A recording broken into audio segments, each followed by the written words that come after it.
The title of this podcast is I woke up one day and I realized I complain and judge a lot. Uh, this is something that I just thought about here recently when I woke up one morning and I was like incredibly peaceful. And I feel that on the regular. And I remember and reflected on a time when I didn't feel that way. I would wake up and feel unsettled. I would wake up and the first thought was actually a grievance about my day or about something that happened the day before or something that I'm dreading to do in that day or something in the future. And I said this before, back in those days, I didn't have a life. I had a struggle. And I see people do that, in their workplace, that they complain so much or are bothered by so much that goes on at work that they don't even have a job. They have a struggle, or they are in the grips of like any kind of drama that's going on with their families. And not to say that things aren't occurring within the family, but that's on the outside. What's going on inside is what we have control over.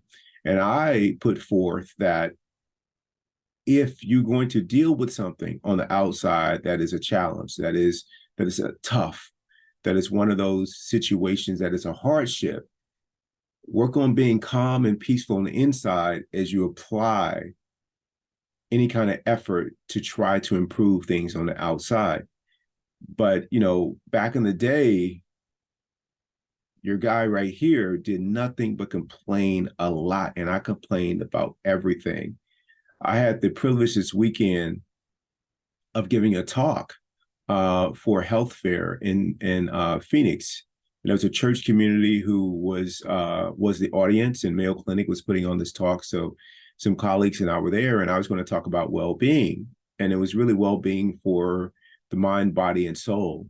And as I got into the conversation, a lot of what I was talking about was I didn't talk about health, I didn't talk about nutrition. I talked a little bit about basic movement, functional movement that you want to maintain as each birthday passes, like balancing exercises, like standing on one foot with your eyes closed for 10 seconds and maintaining your balance, which you'll need as you get older so you don't fall and hopefully break a hip or something like that.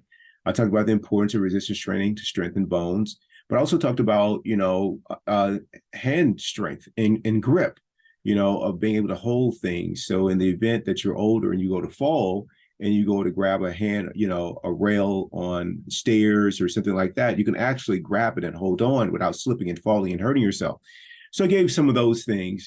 But what I spent a great time on was really like describing Keith 1.0 and 2.0 and talking about the shift that I made, with training my mind, which opened up the opportunity also to really introduce my heart introduced to my heart a different way to respond to things that happen in the world, as well as my mind.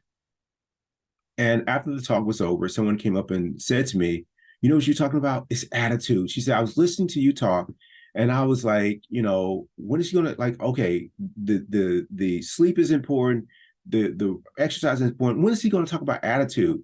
And she said, "It wasn't 5 minutes into your talk that you didn't start talking about attitude." I tell people all the time, it's all about the attitude. You can do whatever you want and lay out the best nutrition plan. You can work out, you can lay out the best exercise plan. You can even talk to people about sleep. But if their attitude isn't right, they're not going to do any of it. And she said, "You talked about attitude, and I love that in your shift." And then I had a couple come up and they were talking about like how the talk really resonated with them. And it was a married couple, and the wife said, "I tell them every day, like, stop complaining. Like, you only making yourself miserable." And he actually came up to talk to one of the physical therapists, and he was complaining about his insurance for his job now that he is retired is no longer providing health insurance that covers physical therapy, and he's got this shoulder injury that hasn't gotten better. And so he was going on, and his wife's like, "You complaining again? Like, you complaining about not having insurance doesn't magically make you have insurance." And she said, "Keith, I tell him this all the time. Like and he's in traffic just driving here. He was upset about the traffic." And so he said to me, he's like, "You know what? she's been telling me this for years about I'm the one that's causing all of the suffering that I'm experiencing. But she's always positive. She's always peaceful. It's something about hearing it from you that really resonates. Because when you were describing the way you used to complain and judge everything, we both she looked at me and I looked at her and I was like, he's talking to me. And she was like, he's talking to you. He's talking about you. And so I just think that, if you are a person who is complaining and judging and bothered by everything, that's one way to live, but there's another.